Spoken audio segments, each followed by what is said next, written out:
Donald Trump is portraying himself as a religious savior. He says Election Day will be Christian Visibility Day. Trump has repeatedly compared his criminal trials to the crucifixion of Jesus, promoted videos calling his re-election, quote, the most important moment in human history, and that describe him as a divinely appointed ruler. A shepherd to mankind who won't ever leave nor forsake them. So God made Trump. He claims to be a holy warrior against an imaginary attack on Christianity. They want to tear down crosses, but no one will be touching the cross of Christ under the Trump administration, I swear to you. He's even selling his own version of the Bible. We must make America pray again. Trump is playing to a rising white Christian nationalist movement within the Republican Party. I say it proudly, we should be Christian nationalists. Christian nationalists believe that the law of the land is not the Constitution, but instead the law of God, as they interpret it. Trump's supporters are increasingly overt in their calls to replace democracy with a MAGA theocracy. The church is supposed to direct the government, and I'm tired of this separation of church and state junk. We're meant to be a Christian nation. We should be a Christian nation. Welcome to the end of democracy. We're here to overthrow it completely. We didn't get all the way there on January 6th, but we will endeavor to get rid of it and replace it with this right here. That was a cross he was holding.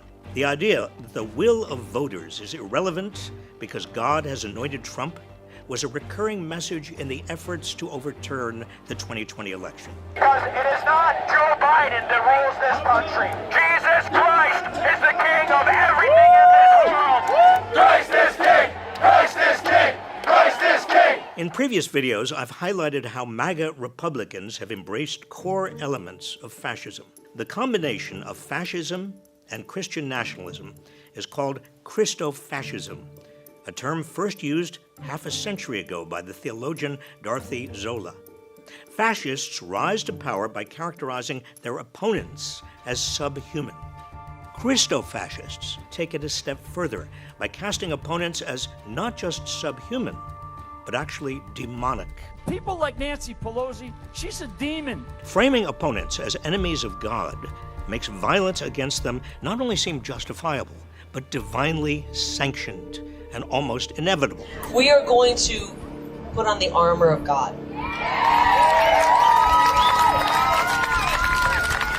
And maybe strap on a Glock on the side of us just in case. When we take power, they need to be given the death penalty. And these people that are suppressing the name Christ and suppressing Christianity, they must be absolutely annihilated when we take power. Christofascists want to strip away a wide range of rights Americans take for granted.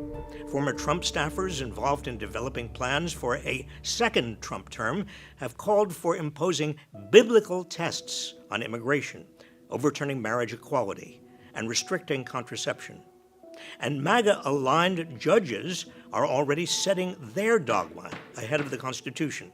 In his concurring opinion on the case that declared frozen embryos are people, Alabama Supreme Court Chief Justice Tom Parker cited God more than 40 times and quoted the book of Genesis and other religious texts. Nothing could be more un-American than the Christian nationalist vision. So many of America's founders came here as refugees seeking religious freedom. The framers of the Constitution were adamant that religion had no role in our government. The words God, Jesus, and Christ don't appear anywhere in the Constitution. And the very first words of the Bill of Rights are a promise that, quote, Congress shall make no law respecting an establishment of religion or prohibiting the free exercise thereof. Christofascism, or any religion-based form of government, is a rejection of everything America has aspired to be, a secular, multiracial society whose inhabitants have come from everywhere, bound together by a faith in equal opportunity, democracy, and the rule of law. Beware.